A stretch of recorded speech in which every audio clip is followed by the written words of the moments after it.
আমি বৃষ্টি মণ্ডল আর আমি চলে এসেছি আমসত্ত্ব প্রোডাকশনের স্টুডিওতে। গতকাল আমাদের ইউটিউব চ্যানেল আমসত্ত্ব প্রোডাকশনের র্যাম্বো সিরিজের ফার্স্ট ট্রেলার রিলিজ করেছে, তাই আমাদের সঙ্গে আজকে আছে র্যাম্বো অনির্বাণদা।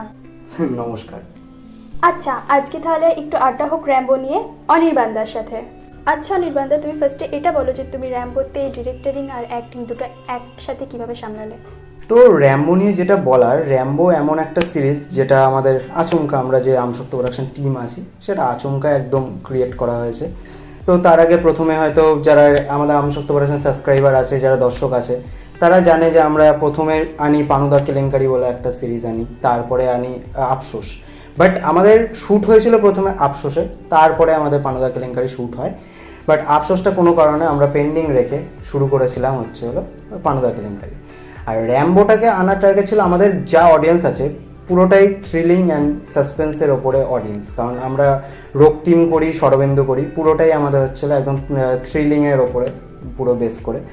তো সেদিক দিয়ে দেখতে গেলে আমরা যদি র্যাম্বোর মতো সিরিজ না আনি, আমাদের অডিয়েন্স কিন্তু কিছু দেখতে পছন্দ করে না। তো একটা টাইম, যেটা তোর প্রশ্ন ছিল যে আমি অ্যাক্টিং প্লাস ডাইরেক্টিং কী করে কমপ্লিট করলাম, তো অ্যাক্টিং প্লাস ডাইরেক্টিং, এবার আমাদের যে ডাইরেক্টর, আমাদের বেসটা কিন্তু খুব ছোট, আমরা একটা ছোট বেস থেকে বিলং করি। আমাদের আমসত্ত্ব প্রোডাকশন খুব ছোট একটা বেস, একটা অ্যাপ্রক্সিমেট 30 থেকে 40 জন মেম্বার নিয়ে কাজ হয়। আর একটা শুটিং করতে গেলে ম্যাক্সিমাম এত কম মেম্বার নিয়ে কোনোদিন কাজ হয় না। তো তার মধ্যে থেকে যদি আমি স্টার্ট করতে চাই যে একটা সুন্দর করে ফিল্ম বানাবো বা কিছু করবো, তার মধ্যে থেকে একটা ডাইরেক্টর দরকার, একটা অ্যাক্টিংও করার জন্য মেন ক্যারেক্টার দরকার। সেখানে আমাকেই দুটো সামলাতে হচ্ছে, কারণ আমার হাতে এখন ডাইরেক্টরের অভাব আছে। তো একটা ডাইরেক্টর হতে গেলে তার মধ্যে ক্যাপাবিলিটি থাকতে হয়, একটুখানি তৈরি থাকতে হয় যে হ্যাঁ আমি পারবো, জিনিসটাকে ভালো করে তৈরি করতে পারবো। কিন্তু সেটা এখনও কারোর মধ্যে সেরকম ক্যাপাবিলিটি নেই। আমি 4 বছর ধরে কাজ করছি, আমার একটা অভিজ্ঞতা রয়েছে। সেই দিক দিয়ে আমি যদি বলতে চাই যে আমি দুটো দিকই সামলাতে পেরেছি। এটা আমার কাছে অনেক বড় চ্যালেঞ্জ ছিল, র্যাম্বোতে দুটো দিক করতে হবে। কারণ আমি এখনও পর্যন্ত এতগুলো বানিয়েছি, সিরিজ বানিয়েছি, ওয়েব সিরিজ বানিয়েছি, কোনো কিছুতে আমি এরকমভাবে সামলাইনি। আমি রক্তিমেও কাজ করেছি, আমি ক্যামেরা সামলেছি, আর একটা শুধু সিন করেছিলাম, তাও আবার সাইড ক্যারেক্টার ছোট্ট। আই থিঙ্ক আমার ক্লিপ ছিল 1 মিনিটের, ওর মধ্যে ছিল। মানে আমার চ্যানেল আমি কিন্তু কোনো জায়গায় আমি ফেস কোনোদিন দেখাইনি, আমি ছোট্ট ছোট্ট ক্লিপ আমাকে করতে হয়েছে, সেগুলো শুধু সাইড ক্যারেক্টারের জন্য। শরবেন্দু এসছে, শরবেন্দুর মধ্যে আমি একটা ছোট্ট ক্যারেক্টার করেছিলাম, তাও ম্যাক্সিমাম আমার মনে হয় 40 সেকেন্ডের একটা ক্যারেক্টার ছিল। তো এরকমের মধ্যে আমি ডিসাইড করি যে এবার আমার মেন ক্যারেক্টারের দিকে ঢোকা প্রয়োজন। আমি যখন আফসোস করি তখন থেকে মেন ক্যারেক্টার করছি, অ্যাপ্রক্সিমেট 4-5 মাস হলো আমি মেন ক্যারেক্টার করছি।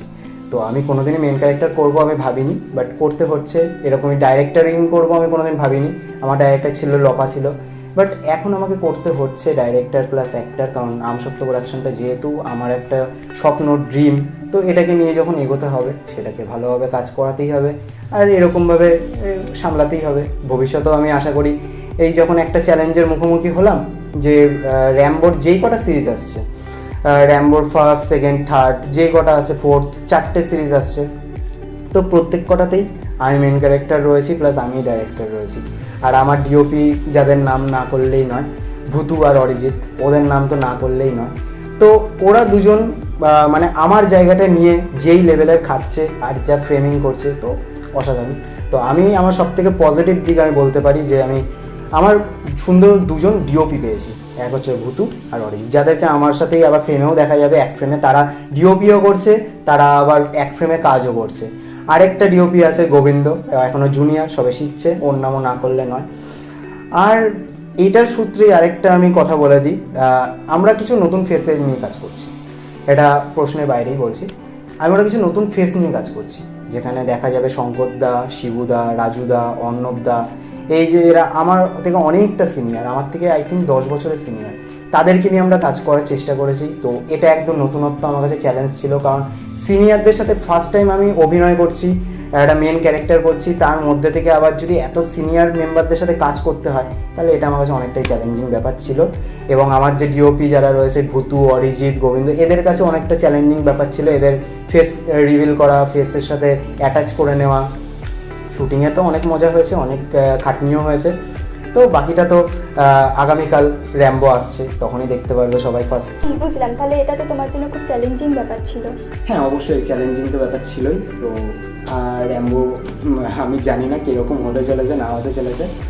তো আমি এইটুকুনি শুধু প্রার্থনা করবো সকলের কাছে, প্লিজ র্যাম্বোকে অবশ্যই সাপোর্ট করো আর ভালো করে দেখো। এই সিরিজটা আমার খুব ড্রিমের মতো, আমাদের পুরো আমসত্ত্ব প্রোডাকশন টিমের জন্য। তো আমি আশা রাখছি এটা সবার ভালো লাগবে, কারণ একদমই আমার যা ট্যালেন্ট আছে আমি তার 20% এটার মধ্যে দিতে পেরেছি। আমি চেষ্টা করেছিলাম এটার মধ্যে 100% দেওয়ার, বাট আমি জানি এটাতে আমি 100% দিতে পারিনি। বাট এইটুকুনি বলতে পারি যে সবাই র্যাম্বো সিরিজটাকে সাপোর্ট করো, আর যে ট্রেলারটা লঞ্চ করেছে গতকাল সেটা সবাই দেখো প্লিজ। আশা করি ট্রেলারটাও তোমাদের খুব ভালো লাগবে। আর র্যাম্বো সিরিজ তো কালকে আসছে, কখন আসছে টাইমটা এখন আমি জানি না এক্স্যাক্ট, আমি পরে বলে দেবো। তো এইটুকুনি বলার ছিল। তো এখন তুই দেখ কালকে র্যাম্বো সিরিজ। ঠিক আছে অনির্বাণ দা, তোমাদের র্যাম্বো সিরিজের জন্য অনেক অনেক শুভেচ্ছা। আর তোমরাও র্যাম্বো সিরিজ দেখতে থাকো আর সাপোর্ট করতে থাকো। একদমই, আর সবাই র্যাম্বোকে অবশ্যই সাপোর্ট করবে, আর আমাকে তো করবে।